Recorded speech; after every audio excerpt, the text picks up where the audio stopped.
Ele nasceu em 1491, o mais novo de 13 filhos. Em 1521, durante a Batalha de Pamplona, ele foi severamente ferido quando uma bola de canhão o atingiu, ferindo uma perna e quebrando a outra. Enquanto recuperava-se de suas lesões, ele experimentou uma conversão espiritual, o que o tornou seu ponto de virada da sua vida. Desde então, ele desejou seguir o exemplo de líderes espirituais, como Francisco de Assis, e dedicar-se a uma vida de serviço a Deus. Após a sua conversão, ele teve um número de visões, incluindo um bem notável em Maresa, nos bancos do rio Caderne. A visão ajudou a encontrar a Deus em todas as coisas.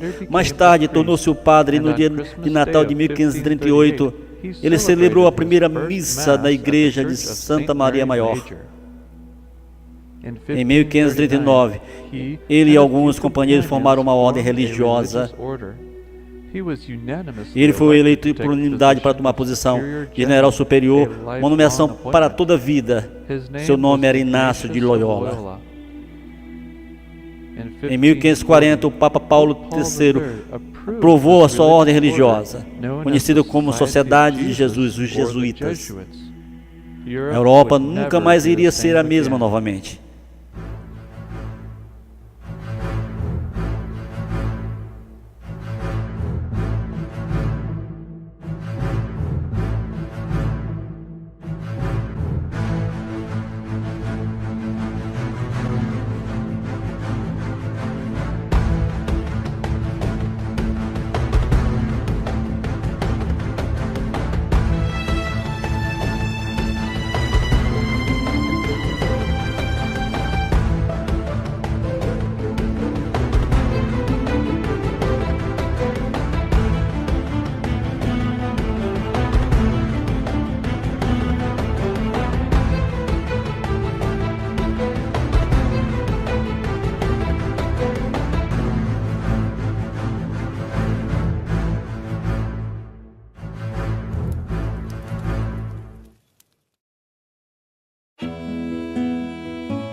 Let me get your chair. Bom, deixe-me pegar a cadeira para você. Obrigada. Okay, thanks. Bem, Isabel, eu queria perguntar, você já ouviu falar dos jesuítas? Claro, o Papa Francisco é um jesuíta. Ele parece estar fazendo um bom trabalho, convencendo as pessoas de que a Igreja Católica está agora em boas mãos, especialmente considerando todas as más publicações sobre o abuso infantil que foi recebido bem recentemente. Sim, ele está sim, mas você sabe o real propósito de um jesuíta? Bem, eu li algumas coisas. Bom, da aparência exterior, eles vêm como cristãos humildes e amáveis. Eles dirigem hospitais e escolas e promovem a justiça social e o diálogo ecumênico.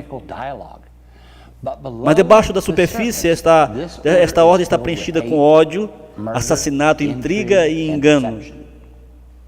Isto é interessante. Sim, é sim. Sabe, Ernie, eu acho que isto é algo que devemos dar uma olhada. Ouvimos muito sobre o ecumenismo hoje e os jesuítas estão por trás disto. Tenho certeza que não deveríamos nos envolver com isso. Você está certo, eu vou dar uma olhada na ordem jesuíta, e sendo que estamos preocupados com o ecumenismo, eu também vou fazer uma lista de alguns pastores adventistas sétimo dia infiéis que estão promovendo o ecumenismo dentro da igreja. Parece bom, eu vou dar uma olhada sobre o ecumenismo. Bem, deixe-me ajudar com a sua cadeira.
A Ordem Jesuíta é uma organização militar para a Igreja Católica. Desde a sua formação, eles têm sido utilizados para infiltrar e, se possível, destruir outras denominações. É por isso que eles eram tão úteis na Contra-Reforma.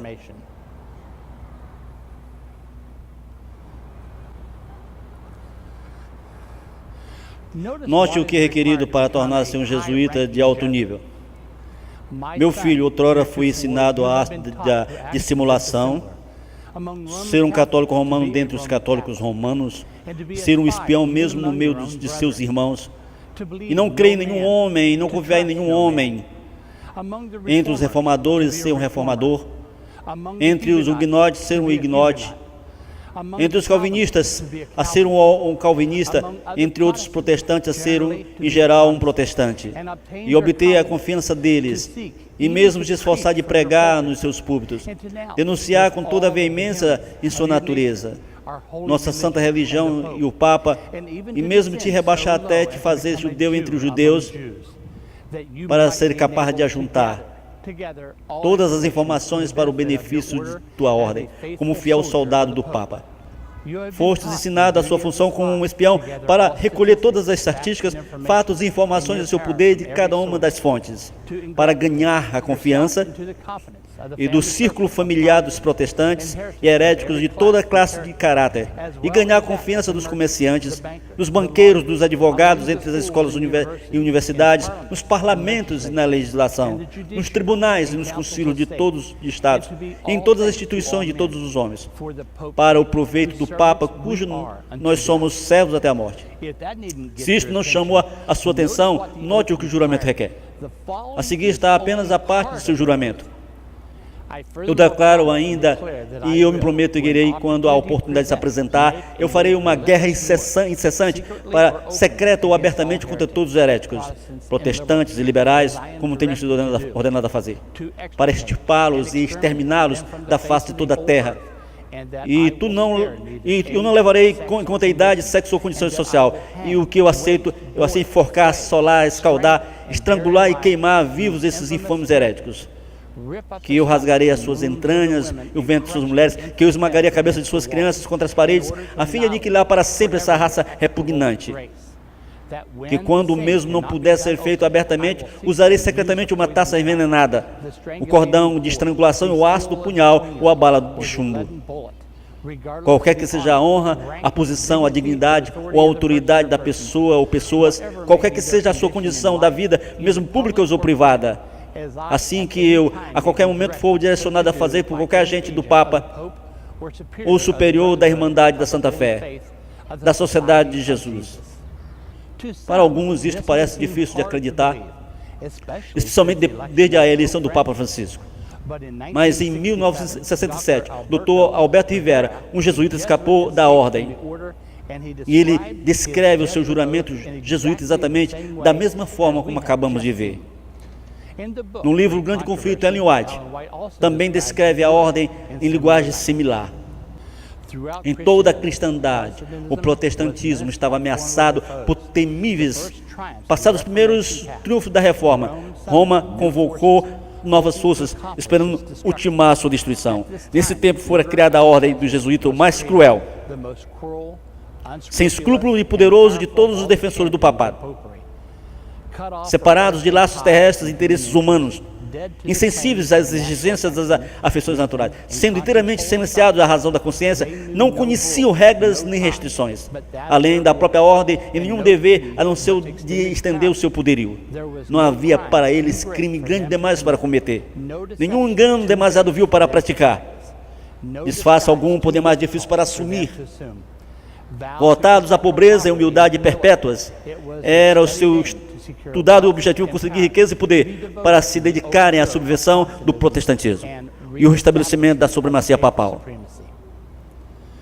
Quando apareciam como membros de sua ordem, ostentavam com santidade visitando prisões e hospitais, cuidando dos doentes e pobres, professando haver renunciado ao mundo e levando o nome sagrado de Jesus, que andou fazendo o bem.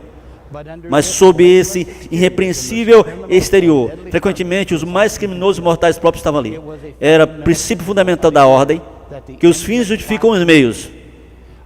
Por este código, a mentir, o roubo, o perjúrio, o assassínio, não somente eram perdoáveis, mas recomendáveis quando serviam aos interesses da igreja.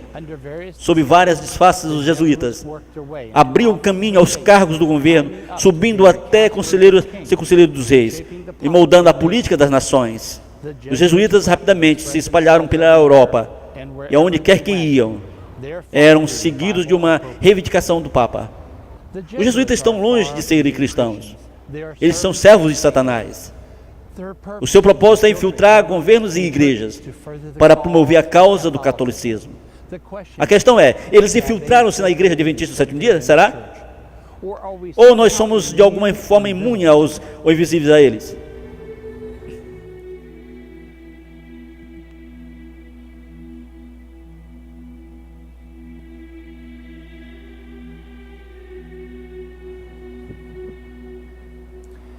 O formal jesuíta Alberto Riviera escreveu em 1979: devido à minha experiência em espionagem, fui ordenado a entrar para as forças ecumênicas sobre o Papa João XXIII. Os protestantes não eram mais chamados de heréticos, mas de irmãos separados. Riviera destaca que eles haviam infiltrado com sucesso em todas as religiões, incluindo toda a igreja cristã. Através de seus agentes secretos, eles têm aceito como professores, pastores e evangelistas. A mensagem que eles têm empurrado é o amor e a unidade. Não é de admirar que a maioria das igrejas protestantes não estão mais protestando. Na página mais abaixo, Rivera destaca: a igreja adventista do sétimo dia foi uma das primeiros grupos protestantes para onde eles se moveram. Ele diz: os primeiros grupos protestantes que eles, os jesuítas, se moveram foram os adventistas do sétimo dia e os empresários do evangelho pleno. Então, para os batistas, metodistas, presbiterianos, luteranos, etc. Até que eles foram todos infiltrados, incluindo os mormons e os testemunhos de Jeová. Todos os seminários, universidades e faculdades foram os próximos. Os jesuítas dirigiram a ação jovem católica. Legião de Maria, os Cavaleiros de Colombo, que consumou isto. Agora todos estes grupos estão em silêncio sobre Roma ou sobre o clamar que o sistema de Roma é uma igreja cristã. Eles estão vencendo através do comprometimento. Quase todos os pastores protestantes têm medo de falar contra Roma. Se eles o fizessem, aqueles plantados em suas igrejas iriam atacá-los se comandados. Não é de admirar que pouco é dito em nossas igrejas sobre o anticristo. No livro Com Capa de Espada, por Mirs Lemos. Mais tarde, em uma entrevista pública com Mike Cluck, Alberto não apenas reafirmou que os jesuítas penetraram na igreja adventista do sétimo dia, mas disse que em uma base de membros, a igreja adventista do sétimo dia tem sido infiltrada mais minuciosamente que qualquer outra. Não surpreendente, juntamente com a igreja católica romana. Alguns ministros e acadêmicos adventistas do tipo evangélicos não apenas negaram a afirmação de Riviera, mas não são conhecidos por exercitar sua imaginação, com descrição hilárias de jesuítas e a espreita, sombras das igrejas da instituição adventista. Finalmente, vamos ouvir o Alberto falar por si mesmo. Neste primeiro curto clipe, ele menciona que os jesuítas iriam treinar para tornar-se adventistas do sétimo dia. E agora, por que eles fariam isso? Quando eu preparo a legião de Maria, o Exército Azul, muitas dessas organizações militantes, eu treino e preparo como eles podem tornar-se batistas, como eles podem tornar-se adventistas, como podem tornar-se metodistas, como podem tornar-se presbiterianos, como podem tornar-se pentecostais, em todas essas áreas onde eles devem infiltrar em uma área. Em outras entrevistas, o Alberto destaca que os jesuítas estão infiltrados na igreja adventista do sétimo dia. Isto é um produto dos jesuítas? Ou o que você sabe sobre isto? O que eu sei é que mesmo a denominação adventista do sétimo dia tem sido colocada sob um maior esquema, e um real esquema de toda a história da denominação. E a prova e a evidência é como a liderança já está em uma posição onde eles mesmos não podem fazer mais o papel de Frankenstein. Porque eles têm sido desvendados, eles têm os seus interesses e suas verdadeiras intenções. em casos onde já a maioria deles foram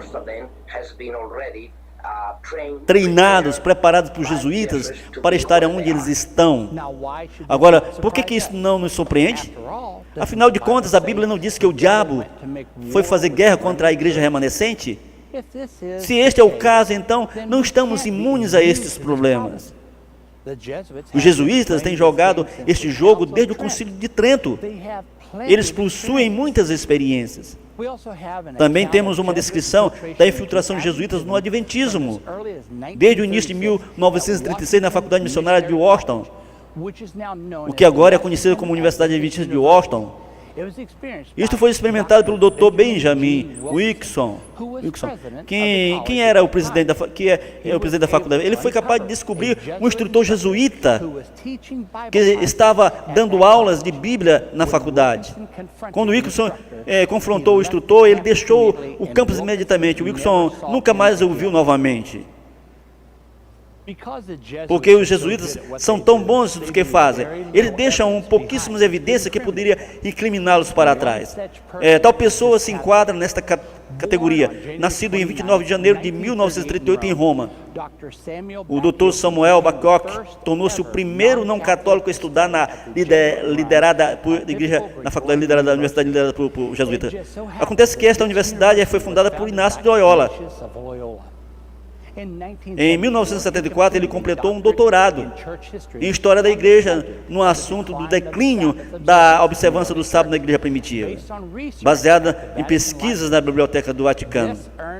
E isso garantiu uma medalha de ouro do Papa Paulo VI, uma distinção com mais alto louvor. No mesmo ano, ele passou a ensinar na Universidade de Andrews, como professor de Teologia e História da Igreja, até se aposentar em 2000. Babcock explica em sua publicação do jornal Daytime, número 59, que o número da Universidade de Andrews ajudou a financiar a sua universidade, seu estudo na Universidade Gregoriana. Ele publicou o livro do sábado para o domingo, que ganhou a aprovação de Roma. E isto exprimiu que não contém nada contrário à crença católica romana. A Igreja Católica Romana deu-lhe a licença para imprimir e publicá-lo. Na contracapa, ele escreveu o seguinte: Dr. Samuel Babcock passou 5 anos na Universidade Pontífica Gregoriana em Roma. Examinamos os mais antigos documentos disponíveis. Os resultados de sua investigação estão apresentados no sábado ou no domingo. Os agradecimentos do mesmo livro, Babcock afirma: eu devo mencionar que em alguns lugares, minha interpretação de certos textos, como Apocalipse 1:10, Colossenses 2:14-17, e de alguns dados históricos diferem de alguma forma da posição tradicional de minha igreja. Mas pesquisas revelam que Babcock não apenas difere em algumas coisas da posição tradicional desses versos, mas ele continuamente despreza os pontos de chave que identificam o anticristo, a marca da besta e o sábado. Na página 116 do seu livro, do sábado para o domingo, ele escreve: sobre a luz das considerações acima, parece bem pouco provável que a expressão dia do Senhor, Apocalipse 1:10, referência ao domingo. Parece mais ser uma variação da expressão. O dia do Senhor, que é comumente empregada na Escritura para designar o dia do julgamento.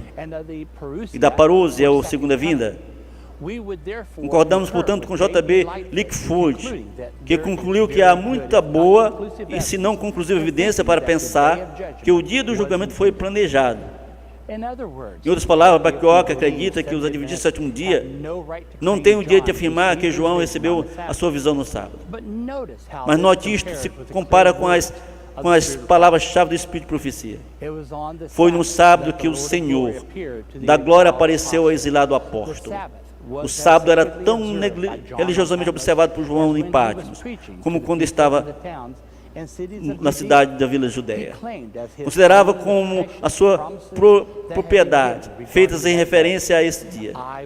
Eu fui arrebatado em espírito no dia do Senhor, escreve João. Obviamente existe um conflito entre o que Babcock ensinou e o que João e Ellen White ensinaram. Não é de admirar que o Papa abençoou o seu livro, mas este não é o único texto em que ele discordou com Ellen White. Em duas de suas publicações, no Edge Time, número 86, e repetido em 2016, após a sua aposentadoria, ele ensinou que o islamismo se enquadra na profecia de João sobre a besta melhor do que o Papa. O poder do chifre pequeno viria em proeminência após a quebra do Império Romano. Esta marca distintiva se enquadra melhor com o islamismo do que com o Papa. A interpretação tradicional adventista encontrada no comentário da Bíblia, Igreja de Deus importa de mantém que os 3 chifres arrancados referem-se à erradicação dos Érolos em 493, dos Vândalos em 534 e dos Ostrogodos em 538. O problema com esta interpretação é que nenhuma dessas 3 tribos germânicas foram realmente erradicadas. Além disso, o papado nunca ganhou controle sobre os seus territórios. Em direção de sua publicação, ele ataca a profecia dos 1260 anos, que é um ponto-chave para identificar o anticristo. Historicamente, nossa igreja adventista tem interpretado este período profético como representando os 1260 anos de domínio papal de 538 a 1798. Supostamente, o período profético do anticristo começou em 1538.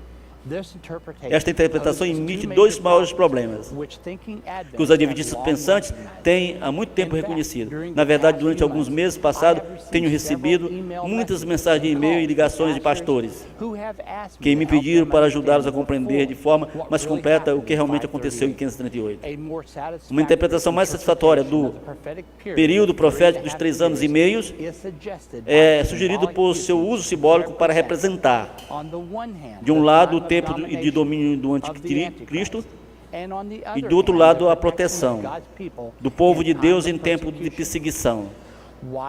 Porque Daniel e João, um revelador, usam o período de 3 anos e meio para representar a perseguição e proteção do povo de Deus durante o tempo do anticristo? Mais provável porque 3 anos e meio é a metade de 7, e que é o número de totalidade e perfeição de Deus. Metade de 7 sugere algo incompleto e limitação. Em outras palavras, as forças do anticristo são limitadas e não atingirão o seu escopo de completa destruição do povo de Deus. Bach-York despreza o princípio de ano que os jesuítas odeiam. Ele lança dúvidas sobre a data inicial de 538. E ele reinterpreta a profecia dos 1260 anos para que não se enquadre apenas para o papado.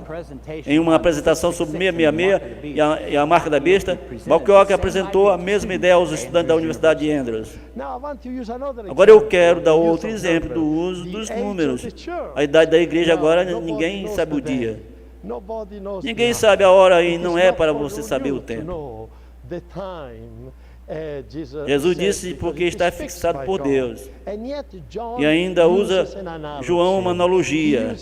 Ele usa um tipo de código de 3 anos e meio, 42 meses, 1260 dias. Sabe, esses são números designados para ajudar a conceitualizar alguma coisa, que é talvez além da compreensão humana. Porque 3,5 e por que 3 anos e meio? Talvez porque é um 7 quebrado. 7 é plenitude, metade de 7.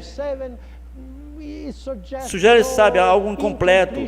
Limitação, sim. Mas não usamos o número da mesma forma. É por isso que temos um problema quando lemos o Apocalipse, porque não entendemos o significado profundo dos números, sabe? Quando um professor da Universidade de Andrews apresenta pontos de vista como este, pode ter certeza que os jesuítas entraram, é ele infiltrado na igreja, porque podemos ser gratos, pois Deus nos deu o Espírito Santo para nos proteger de tais visões errôneas. Note o seguinte com relação à profecia dos 1260 dias. Não até depois da grande apostasia e do longo período do domínio do homem do pecado, que poderemos esperar pelo advento do nosso Senhor.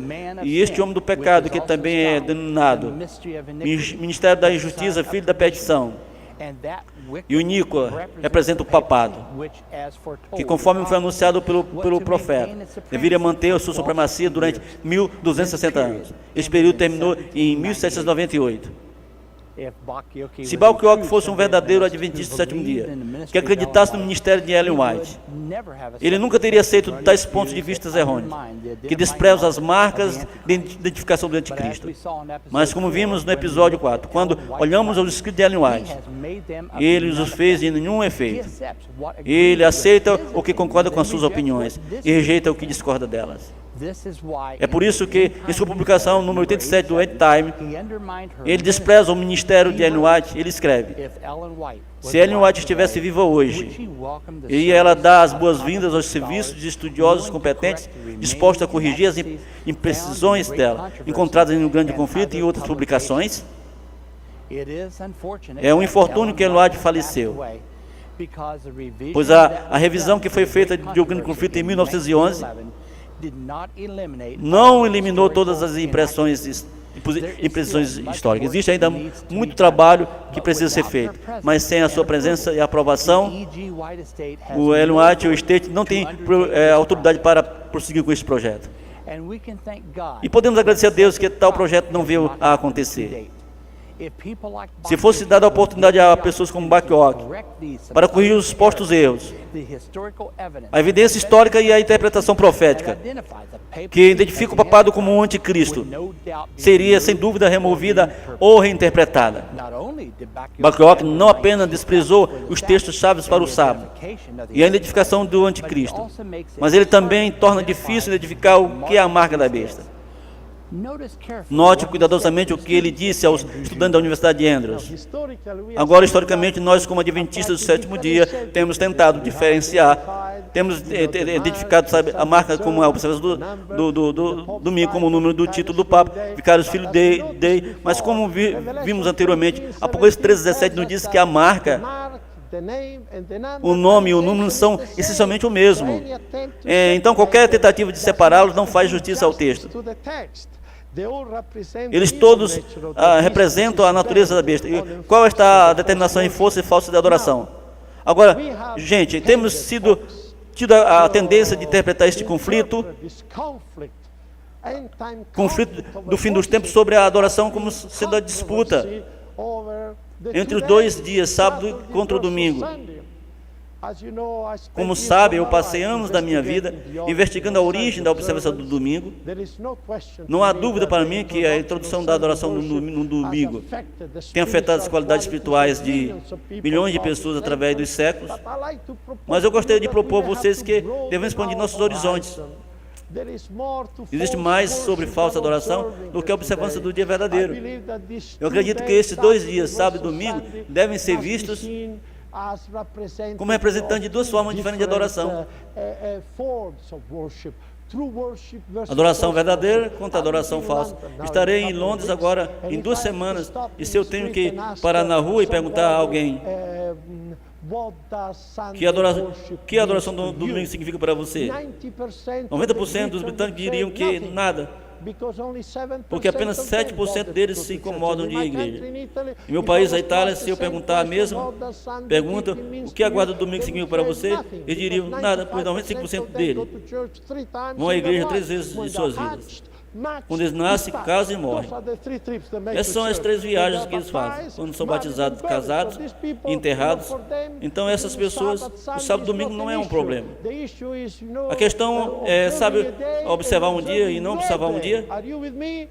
Então, estão me entendendo? Mas eu realmente acredito que o tempo chegou para abrirmos nossos olhos e ver que toda a questão de falsa adoração é muito mais complexa. Tem um escopo muito mais amplo. Eu vejo o sábado como uma adoração que é centralizada em Deus, damos prioridade a Deus. E nossos pensamentos, nosso viver 24 horas é adoração. Que tal comprometimento, dedicação total. E eu vejo a guarda do domingo o mesmo não guardando como uma adoração centralizada, que as pessoas estão adorando hoje, estão adorando os prazeres, estão adorando os lucros. Isto é o que realmente importa para eles. De acordo com Bach-York, temos que ampliar nossos horizontes. Isso significa que a marca da besta não é sobre um dia que adoramos, mas se estamos adorando a Deus ou não, ou a nós mesmos. Note uma de suas afirmações feitas por Ellen White sobre este assunto. Quando vier a prova, será claramente mostrado o que é a marca da besta. É a observância do domingo.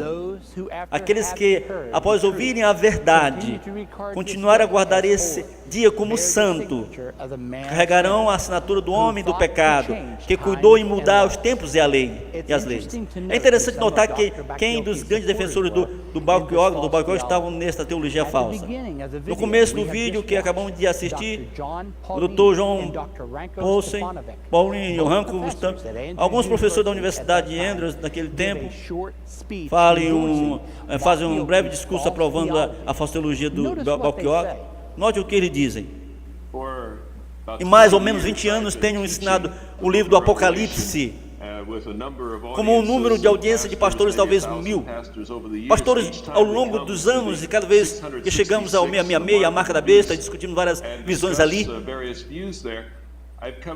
tenho crescentemente me dado conta de que algumas das coisas que têm sido ditas tradicionalmente têm sido questionadas por um longo período de 80 anos, mesmo 100 anos, por alguns dos pioneiros adventistas.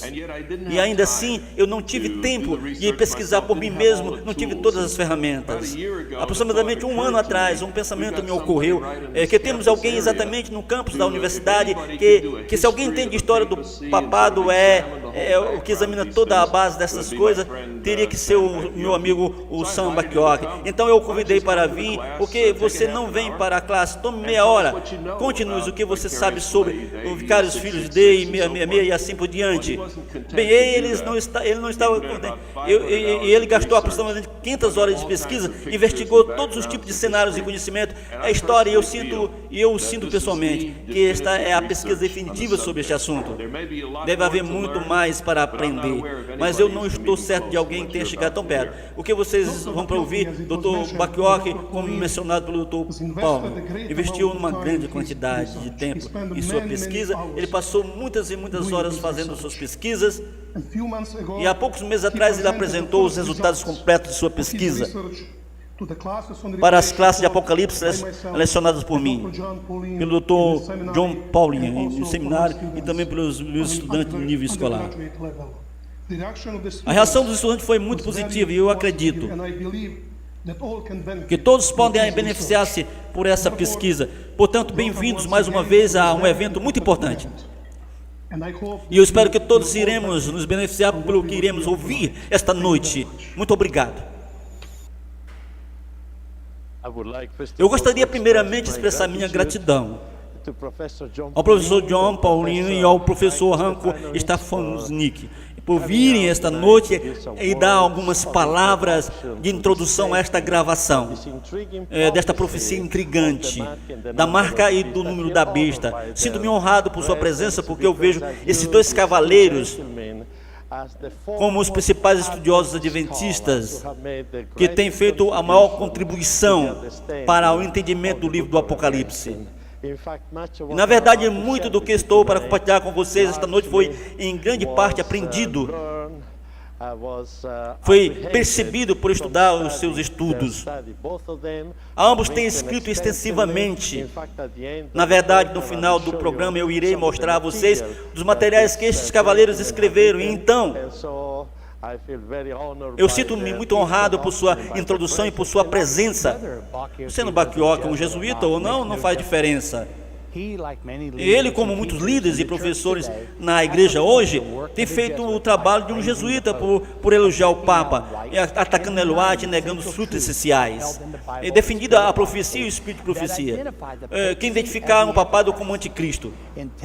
Em Testemunhos para a Igreja, volume 1, Ellen White descreveu um sonho que lhe foi dado. Note o que lhe foi lhe mostrado. Naquela noite, sonhei que estava em Bear Creek, olhando para fora através da janelinha da porta. Então vi um grupo que marchava rumo à casa de 2 em 2. Eles pareciam inflexíveis e determinados. E eu os reconheci como voltei para abrir a porta da sala de visita para recebê-lo. Mas pensei em olhar novamente. A cena mudara.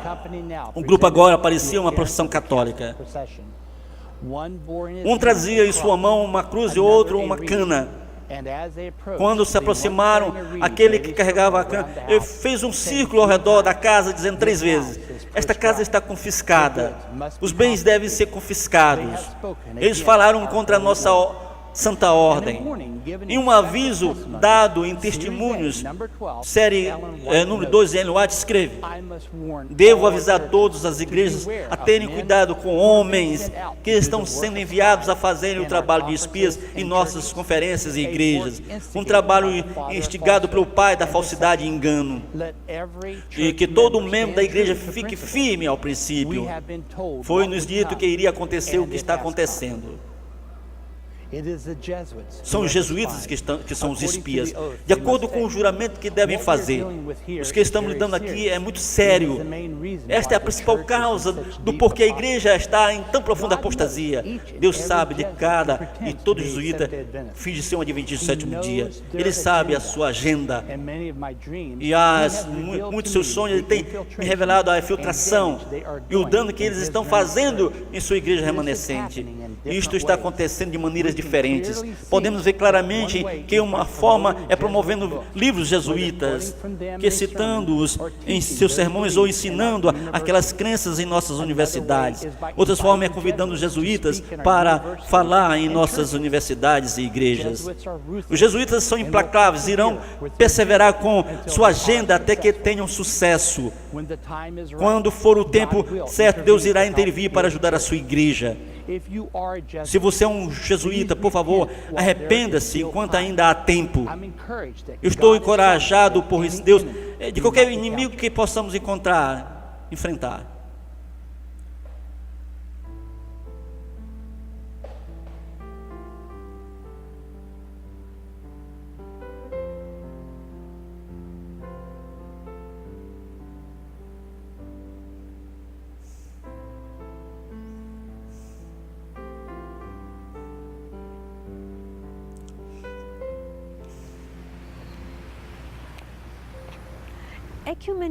O ecumenismo é um movimento que é devotado a unificar as igrejas cristãs. Está também associado com esforços para unir todas as religiões através do pluralismo interreligioso. O movimento é parte do plano da Igreja Católica Romana para trazer as religiões unidas sob a liderança do Papa. Os jesuítas têm sido instrumentos para conseguir este efeito. Não há dúvida que o movimento tem tido grande sucesso. A maioria das denominações protestantes não mais ensinam o que os grandes reformadores ensinaram com relação ao anticristo. Hoje, pouquíssimos protestantes sabem como protestar ao catolicismo. A questão que cada adventista do 7º dia estão envolvidos no movimento ecumênico. Oficialmente, a Conferência Geral afirma que a igreja não se uniu ao corpo ecumênico. Não se uniu. Mas isso significa que não estamos envolvidos no ecumenismo? Em 2 de fevereiro de 2013, o atual líder do Conselho Nacional de Igreja, Dr. Michael Kinnamon, foi convidado a falar no seminário anual, no seminário Scholarship Symposium da Universidade de Andrews.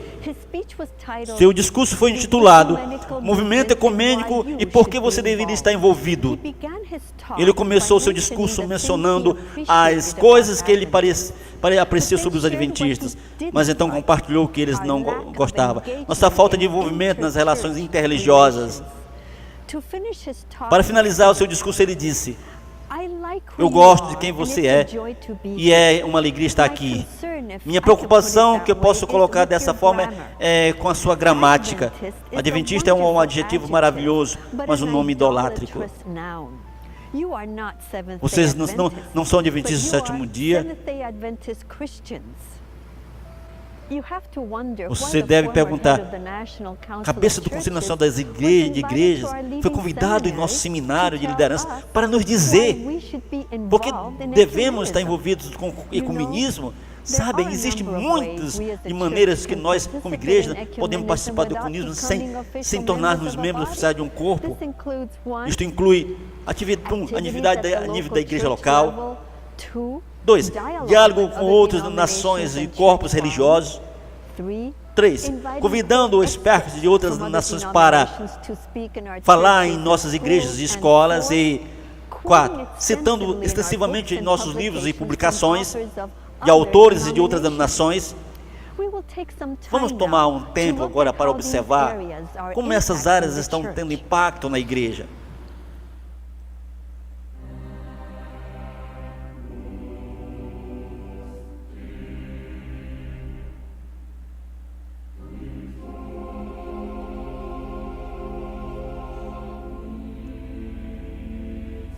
Igreja Catedral de São Francisco.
De acordo com a afirmação oficial do ecumenismo, a Conferência Geral afirma que, nos níveis locais, lidando com questões mais práticas e menos teológicas, poderia visionar algumas formas da filiação do sétimo dia, entretanto, com cuidado. Estamos pensando em tais relacionamentos organizados, como associações ministeriais fraternais, organizações da igreja local, grupos de estudos da Bíblia, grupos específicos ou rede para estudar as necessidades da comunidade e ajudar a resolver problemas locais. Os adventistas não devem ser notados como simplesmente escolherem ficar de fora de qualquer responsabilidade cristã para a comunidade local. Sempre existem formas que podemos ajudar as pessoas de outra fé, sem comprometer a fé adventista do sétimo dia.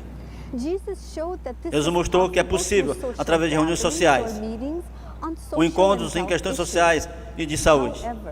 Entretanto, quando unimos nossas razões espirituais, como participar do serviço de Páscoa e Natal, e com outras denominações, ou convidando pastores de outra fé para dirigir o serviço de nossas igrejas, e aí onde começa a comprometer a verdade. Parte da nossa missão é chamar as pessoas para fora da Babilônia e trazê-las para a igreja remanescente adventista do sétimo dia. Mas não podemos fazer isso enquanto estamos lidando com pessoas de outras nações de fé. Por exemplo, em 21 de abril de 1975, a publicação de Glenner, no Jornal Oficial da União Norte-Pacífico, um artigo foi escrito intitulado Igreja Congregacional Pastora Adventista. Conta a história de um pastor adventista do sétimo dia, ordenado, chamado Joy, que foi um bom pastor substituto da congregacional. De acordo com a Brenner, enquanto atendia o culto um domingo de manhã, ele então anuncia que a empresa Adventista Sétimo Dia e as igrejas congregacionais estarão celebrando a Páscoa em conjunto nos cultos de final de semana. Na sexta noite estaremos nos encontrando aqui para um culto de comunhão em conjunto. No sábado de manhã você está convidado a atender ao culto da igreja adventista. E no domingo de manhã estaremos convidando os adventistas a atenderem o culto de Páscoa aqui. Durante o seu sermão, ele teve a oportunidade de falar sobre a imortalidade da alma. Isto é o que ele falou à congregação. A teoria da alma e espírito imortal dentro do corpo não é provavelmente a melhor hipótese sobre a natureza do homem e sobre a luz da ciência moderna. Desde quando a ciência moderna e a razão do porquê nós não acreditamos em uma alma. Agora, esta não é a história de um pastor que deixou a igreja de 27º dia. Na verdade, ele foi ordenado pastor de 27º dia, que obviamente sentiu-se confortável adorando aos domingos. A sua mensagem aos adventistas do 7º dia foi: Barney balança sua cabeça sobre o isolamento de alguns adventistas. Ele vê muitas coisas que os cristãos de toda a fé têm em comum e muitas outras formas de alcançá-los. Como podemos alcançar outros cristãos nos unindo a eles? Isto é como dizer que Israel poderia ter alcançado os pagãos, se unindo aos pagãos, encontrando em seu território, adorando com eles em seus templos. As mensagens históricas dos adventistas do 7º dia são divisórias. Como devem ser e ajudar as pessoas a tomar uma posição pela verdade, quando a nossa habilidade de pregar as 3 mensagens angélicas é comprometida, podemos ter certeza de que fomos longe demais.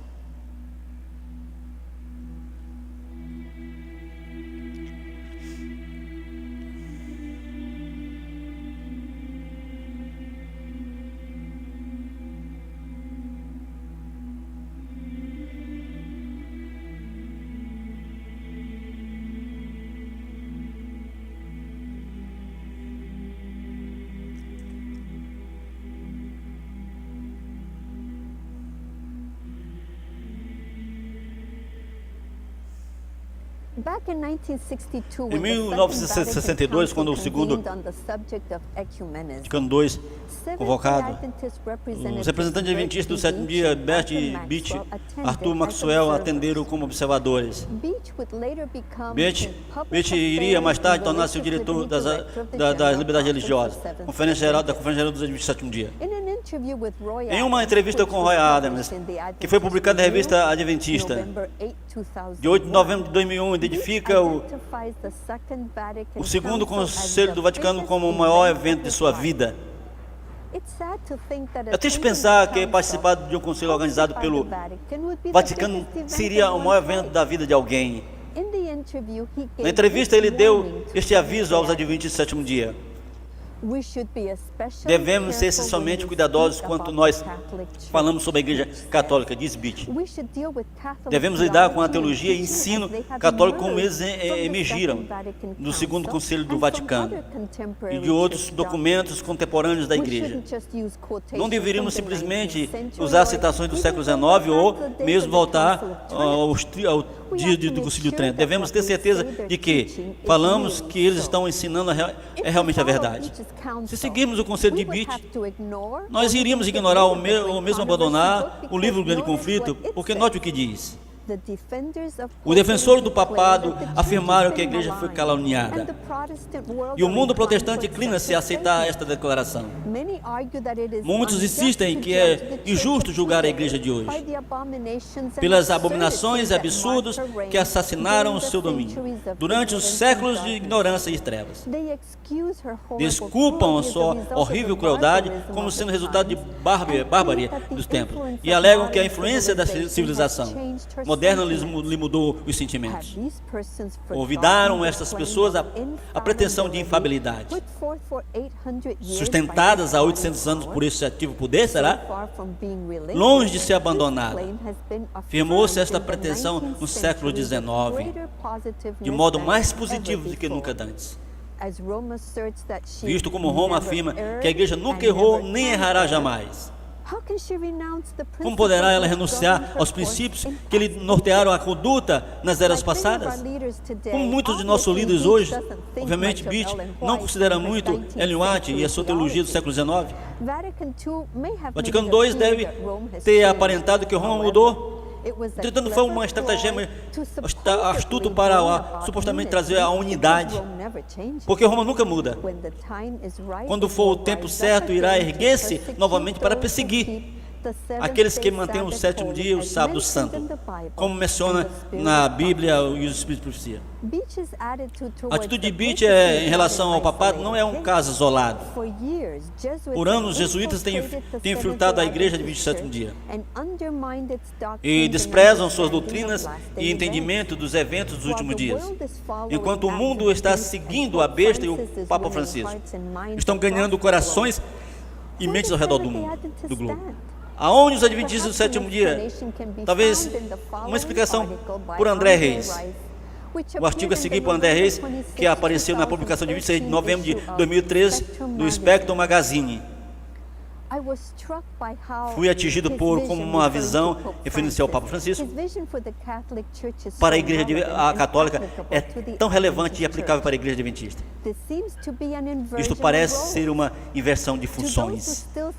Para aqueles que ainda veem o papado como uma besta, é inegável que este tem cada vez mais falado como um cordeiro do que como um dragão.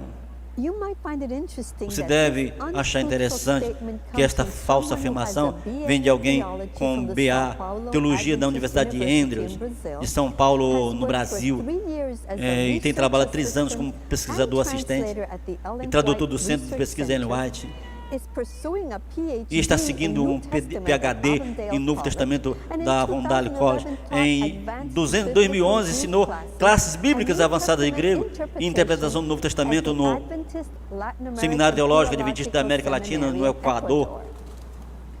Em março de 1997, o Conselho Mundial de Igrejas organizou o Conselho de Igrejas do Oriente Médio na Síria. Nessa Assembleia, um acordo foi feito com todas as igrejas ao redor do mundo para celebrarem a Páscoa em domingos específicos, sobre a Comissão de Ordem e Fé da Comissão Mundial de Igrejas. Em relação de uma data comum da Páscoa, o item 1.3 afirma: além do trabalho já feito do batismo, Eucaristia e ministério, as igrejas precisam direcionar a renovação de pregações, a recuperação do significado do domingo, Páscoa, uma celebração da Páscoa, como se preocupa a teologia ecumênica. Não é de surpreender que Bert Beach, a primeira pessoa da lista de participantes que representou a Conferência Geral nos Adventistas do Sétimo Dia, nesse evento. O Conselho Mundial de Igrejas afirma que são uma irmandade mundial de igrejas, buscando a unidade e um testemunho comum. Embora a Conferência Geral tenha evitado oficialmente se unir ao corpo ecumênico estabelecido, isso não os impede de participar de seus encontros como observadores. Qual é o real propósito de participar desses encontros? Colocando em perspectiva, seria como se o antigo Israel enviasse observadores para encontrar com religiões pagãs vizinhas, para que pudessem entendê-los melhor. O que iriam ganhar com tais associações? Deus avisou Israel para não se associar com seus vizinhos ao redor. Caso contrário, iriam ser influenciados pelos tais e tornarem-se corrompidos. Poderia acontecer isso com os Adventistas do Sétimo Dia hoje? É possível que eles tenham sido influenciados por outras denominações? Sim, é possível. E isso já tem definitivamente acontecido. Os erros que são publicados no livro Questões de Doutrina cresceu em discussão com os protestantes, Donald Gray Burroughs e Walter Martins, em ordem de nos fazer aceitáveis entre os protestantes. Certificaram-se de que o livro definiu o entendimento adventista de pecado, da natureza de Cristo e a expiação. Ao longo dos anos, a Igreja Adventista do Sétimo Dia tem envolvido-se em muitos diálogos. Por exemplo, em 15 de fevereiro de 2000, a Adventist News Network, sede Adventista do Sétimo Dia na Polônia, publicaram uma afirmação em conjunto com a Igreja Católica. Isto foi ao auge de 15 anos de diálogo. A afirmação começa alegando que o propósito do diálogo era tentar melhor entender o ensino e prática de cada um e melhorar as relações de um para com o outro. A questão que devemos perguntar é: que tipo de relacionamento deveriam os Adventistas do Sétimo Dia ter com a Igreja Católica? Ainda como podemos melhorar as relações com ela, enquanto ao mesmo tempo identificando-a como anticristo e a mãe das meretrizes? A afirmação em conjunto que resultou desse diálogo incluiu: a afirmação reconhece que, embora as igrejas podem referir-se à similaridade, também vê a diferença entre suas doutrinas, práticas e políticas da igreja. Entretanto, ambos os lados afirmaram uma necessidade de cultivar o respeito por cada uma e aprender a entender uma a outra. O diálogo foi conduzido na base de parceria. Cuidado em manter uma identidade completa de ambos os lados, assim como a sua autonomia e independência, no espírito de respeito mútuo e amor cristão, e em reconhecimento dos ideais de tolerância e liberdade religiosa. Como podemos ter respeito mútuo quando somos chamados a pregar as 3 mensagens angélicas? Isto inclui, no próprio tempo em que vivemos, o Senhor chamou seu povo e encarregou de proclamar uma mensagem, chamou para expor a maldade do homem e do pecado. Que fazer da lei dominical um poder distintivo que tem cuidado em mudar os tempos e as leis e em oprimir o povo de Deus que permanece firme, para honrá-los pela observância do único sábado verdadeiro, o sábado da criação como sendo santo ao Senhor. Os perigos dos últimos dias estão diante de nós. Em nosso trabalho devemos avisar as pessoas do perigo em que estão. Não deixemos as cenas solenes que a profecia revelou serem deixadas intocadas. Este trabalho nunca será feito enquanto afirmarmos a necessidade de cultivar o respeito pela Igreja Católica. Como cristãos já devemos estar tratando de todos com amor e respeito. Como pode o diálogo melhorar o que já deveria estar presente?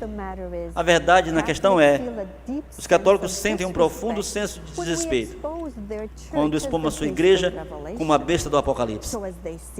Então, como eles veem, a única forma de manter o respeito mútuo é que os adventistas do sétimo dia parem de pregar as 3 mensagens angélicas.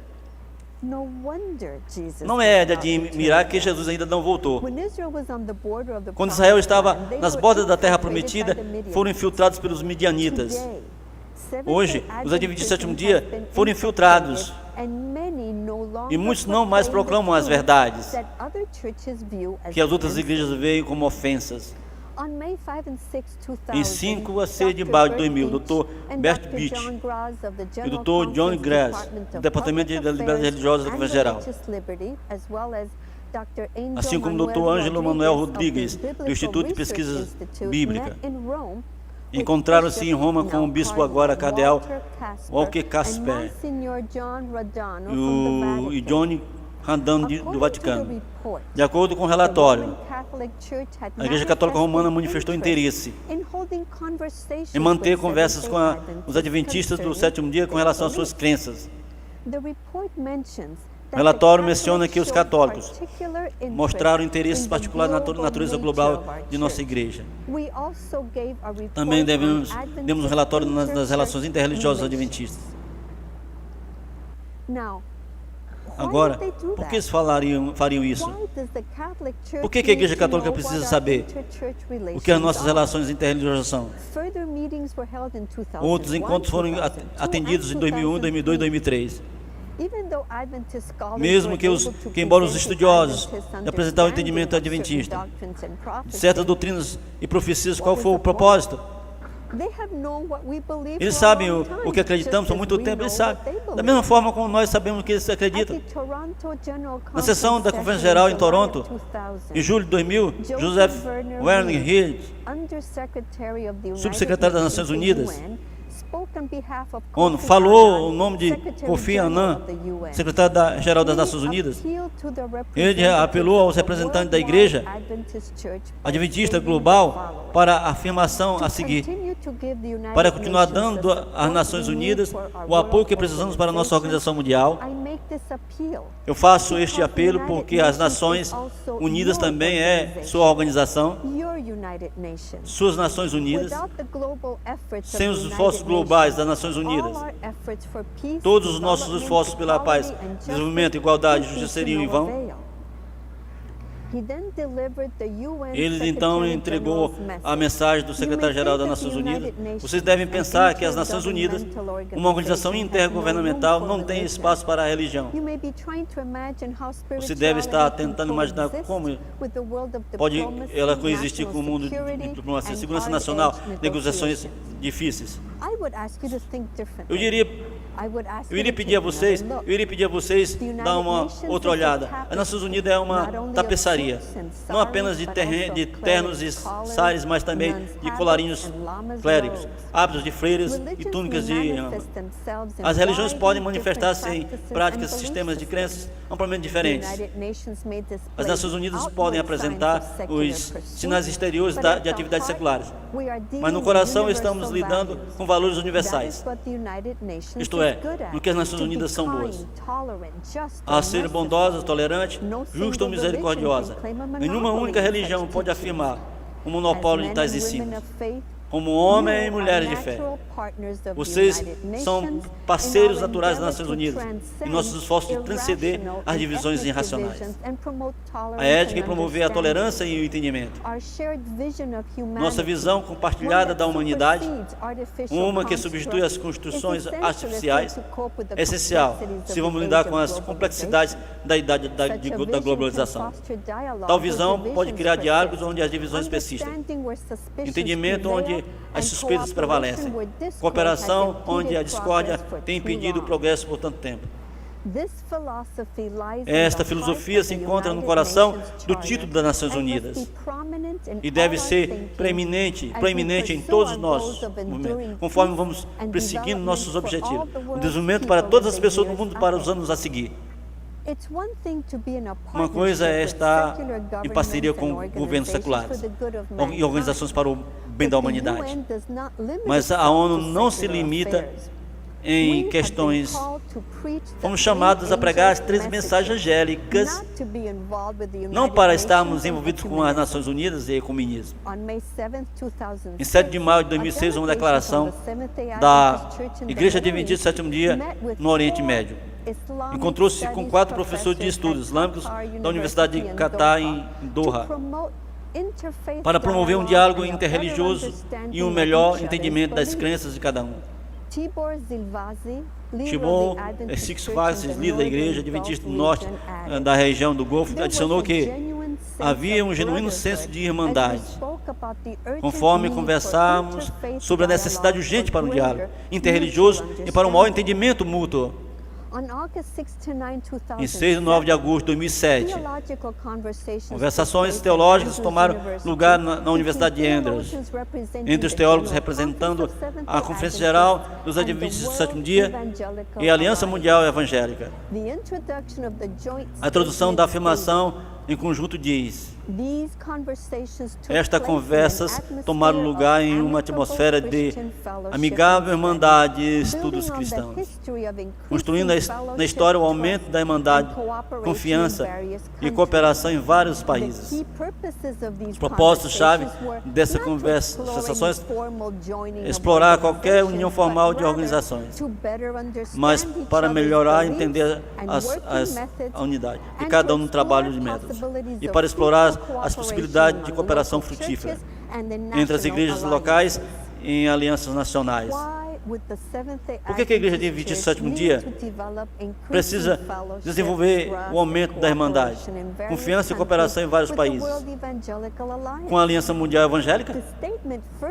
A afirmação disse mais: tendo grandemente beneficiado-me dessa experiência, e os participantes também propuseram que seus corpos respectivos encorajem um processo em curso de discussão teológica em todos os níveis.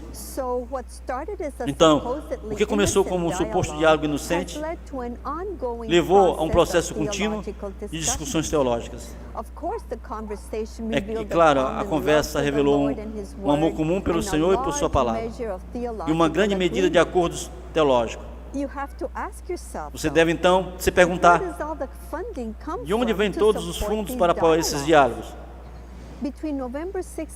Em 6 e 7 de novembro de 2007, alguns 250 líderes de mais de 70 nações reuniram-se em Limuru, no Quênia.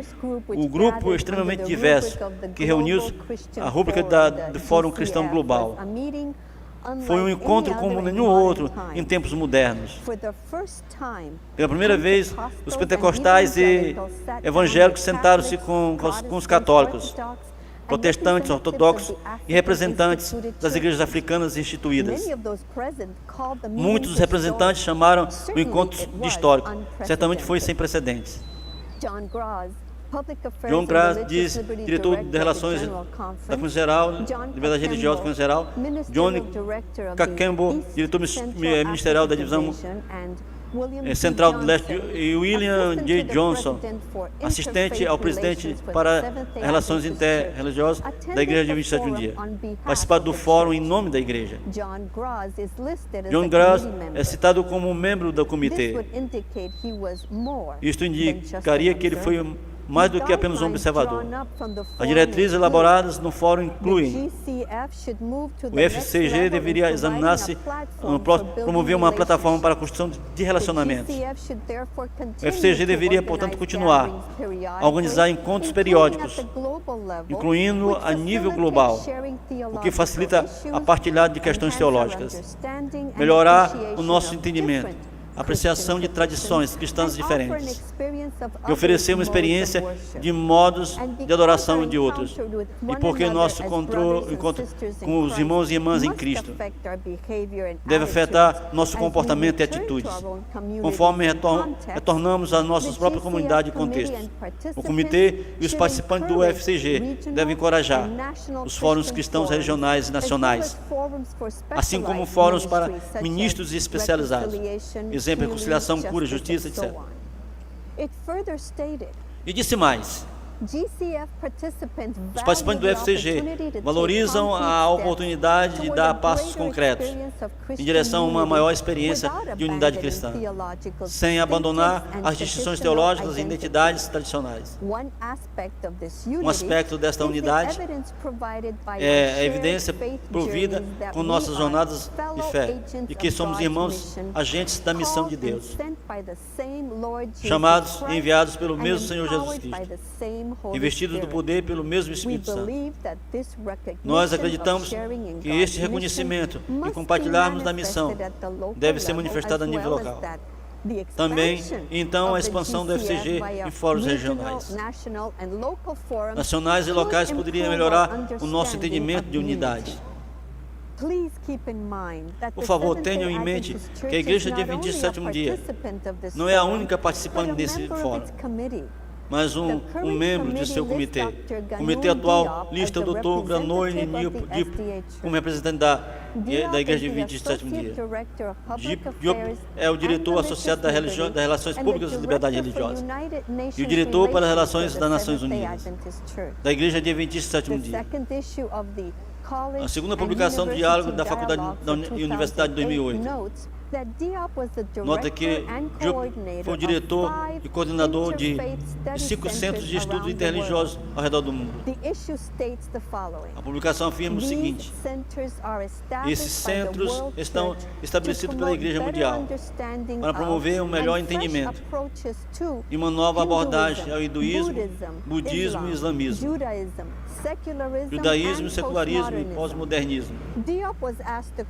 Foi perguntada a Diop: o Centro para o Hinduísmo nos disse o que estão tendo sucesso em promover o estilo de adoração indiano. O que é isso?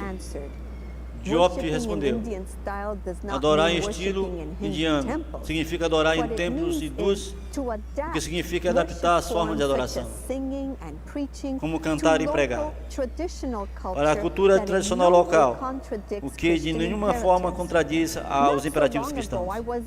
Não há muito tempo, eu estava na Índia, eu observei os adoradores sentados no chão, cantando letras com melodias tradicionais indianas. Não os hinos de estilos, eles estão usando instrumentos musicais locais. Israel não precisou adorar em templos pagãos para se corromper, trazendo o paganismo dentro das suas casas de oração, não. Eles tornaram-se corruptos. Nosso ministério está atualmente sendo capaz de transmitir essas gravações de vídeos, essa suposta adoração tradicional da Igreja de 27º Dia na Índia. Aí está.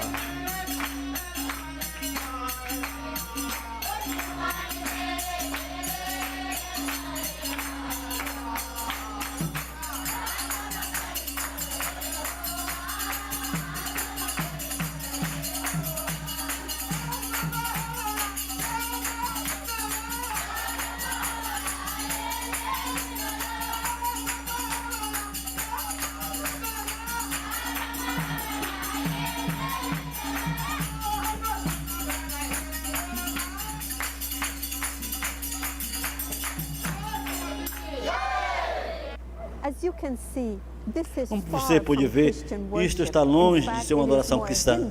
Na verdade, é mais hindu do que cristã. Não apenas estamos tendo diálogos com outras igrejas e concílios, mas também estamos convidando não-adventistas a falarem em nossas igrejas e instituições. Em 14 de abril de 2008, o reitor do seminário da Universidade de Andrews anunciou oradores convidados para um dia todo de palestras. Dr. Roger Schroeder, Dr. Stephen Bem, ambos professores de missiologia e jesuítas treinados na União Teológica Católica de Chicago, Illinois. Cada um possui diploma da Universidade Gregoriana Pontífica em Roma, a mesma universidade em que o Dr. Samuel Bacchiocchi estudou. Uma palestra foi intitulada Jesus como Salvador Universal, Católicos e Adventistas do Sétimo Dia em Missão. Agora, por que nossa universidade líder convida dois jesuítas para falar-nos de como conduzir a missão? O que eles possivelmente poderiam nos ensinar? A revista revisando um artigo sobre o seminário de crescimento profissional em abril de 2010 pela Associação da Conferência Geral da IAS, realizado a primeira igreja de congregacional da Califórnia. Dois não-adventistas foram convidados a falar. Isto inclui Marguerite, uma pastora ordenada na igreja presbiteriana, professor de pregação e teologia, seminário de teologia, Theological Fuller. Ela também falou em um prévio seminário de crescimento profissional. Outro foi Miroslav Wolf, professor Aaron B. Wright de teologia da Universidade Yale. Wolf é um teólogo croata protestante, intelectual e orador público, e um dos teólogos mais celebrados dos nossos dias. Ele é muito envolvido em ecumenismo e esforços interreligiosos. Outro exemplo de jesuítas sendo convidados a falar em nossas instituições foi na igreja da Universidade de Loma Linda. Em 2 de março de 2012, o jesuíta Greg Boyle falou durante o programa de pôr do sol para a convenção anual de pós-graduação da Universidade de Loma Linda. E outro exemplo recente, a igreja Adventista do Sétimo Dia de Auburn, Califórnia, convidou dois sacerdotes, um católico e outro luterano, a falarem em sua igreja enquanto participavam em cultos de quaresma. Em 6 de março de 2014, Auburn Journal relatou: muitos grupos cristãos de Auburn têm trabalhado juntos para criar uma série de cultos em conjunto para unir suas respectivas organizações em observação da quaresma, uma temporada religiosa de jejum, arrependimento, moderação, disciplina espiritual, reflexão nos ensinos de Jesus Cristo. A Igreja Adventista do Sétimo Dia foi listada como uma das 6 igrejas participantes. Cada grupo irá ter só seja um pastor convidado da igreja. O padre católico Arnold Parugal, da Igreja Católica Santa Teresa de Ávila, em Auburn, disse: os eventos em conjunto são um esforço para unir os cristãos à comunidade. O pastor Adventista do Sétimo Dia de Auburn, Dan Ampel, disse: ele acredita que a colaboração entre as organizações irá acarretar a boa fé entre os cristãos de Auburn. Eu acho que a intenção era apenas dar às pessoas a oportunidade de tornar-se familiarizados com outros pastores. Ele disse: tão frequentemente as pessoas ouvem o mesmo orador todas as vezes. Isso dá às pessoas a chance de serem melhores. Há também uma tentativa de mostrar que, enquanto podemos ter diferenças teológicas uns com os outros, ainda respeitamos um ao outro como seguidores de Deus. Nisto, os pastores das igrejas, que devem ver todos os tipos de questões teológicas em todos os tipos de formas diferentes, ainda têm profundo respeito e amor e aceitação um pelo outro. E todos nós unidos ao redor de Jesus Cristo.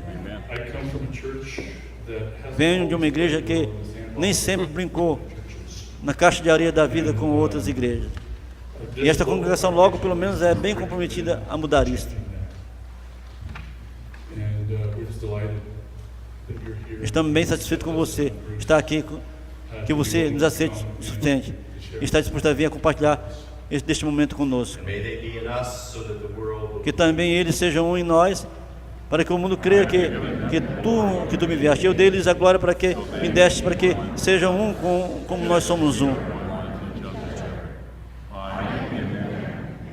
Eu neles e tu em mim, para que eles sejam perfeitos em unidade, e para que o mundo conheça que tu me enviaste a mim, e o que os tenho amado a eles como me tens amado. Como um homem de Deus e um seguidor de Jesus, Arnold, é um privilégio e prazer dar-te as boas-vindas ao nosso culto.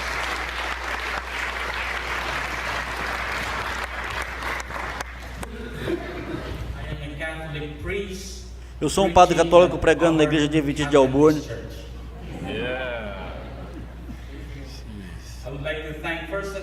Eu gostaria de agradecer primeiramente e principalmente por esta noite.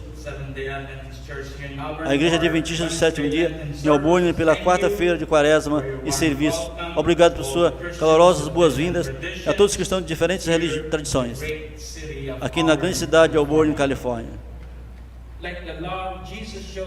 Deixe o amor que Jesus mostrou nos mil anos atrás, oferecendo a si mesmo para que outros sejam felizes. Obrigado a Deus e abençoe a todos vocês. Agora, desde quando os Adventistas do Sétimo Dia têm observado a Quaresma? Certamente vemos aqui um cumprimento da predição de Ellen White, que o protestantismo irá unir-se com o catolicismo. Quão triste que a igreja Adventista do Sétimo Dia de Auburn, na Califórnia, é parte deste cumprimento. Finalmente, quando você lê muitos livros e publicações adventistas impressas a cada ano, é bem evidente que o ecumenismo está vivo e bem dentro da igreja adventista. Os autores são bem apaixonados em fazer citações de escritores que não são da nossa fé. Então, por exemplo, o artigo em destaque da Revisão Adventista, em 10 de janeiro de 2013, por Eric Anderson, foi intitulado "O que é um místico?". Não vamos perder os ecos de outros santos, suspeitos, às vezes, da instrução vinda de outros cristãos. Devemos abertamente reconhecer nossa herança multidenominacional e admitir que os verdadeiros filhos de Deus incluem metodistas, anglicanos e mesmo os católicos. O fato é que as palavras potentes de nossos hinos vêm de ambos, cristãos antigos e modernos, e protestantes, assim como católicos, é altamente significante, e se os autores não adventistas dos hinos podem articular acuradamente a promessa de união com Cristo, talvez possamos seguramente imitar pelo menos alguma das práticas que eles usam, a fim de preparar seus corações para a transformação. As práticas que eles passam a mencionar não são nada mais do que uma distorção, forma de espiritualismo que tem varrido através do mundo cristão. Iremos ver mais coisas disso. A igreja certamente está no estado de Laodiceia. Quantos de nossos líderes, pastores, realmente estão servindo a Satanás?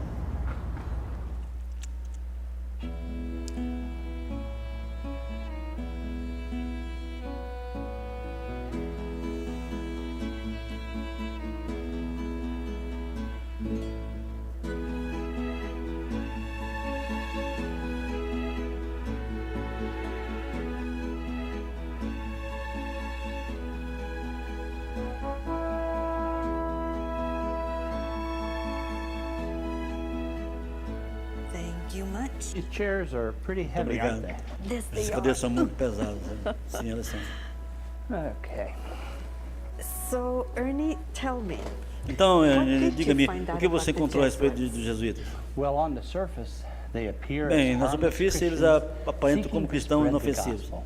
buscando However, propagar o once you Evangelho. dig a little deeper, Portanto, quando you você learn cava that um they pouco are mais a very fundo, secretive você aprende que eles são uma military organização organization secreta bent on inclinada a destroying destruir o protestantismo. Protestantism and establishing the Pope as the head Estabeleceu of o all Papa como a religions. cabeça de todas as religiões. Did you find any evidence Você encontrou that they alguma have evidência de que eles infiltrated the Seventh-day Adventist filtraram a igreja de 27 dias? Yes, there is some evidence, but you Sim, have to existe remember alguma that they are evidência, very mas você good at covering precisa their tracks. lembrar Eles são muito bons em cobrir rastro.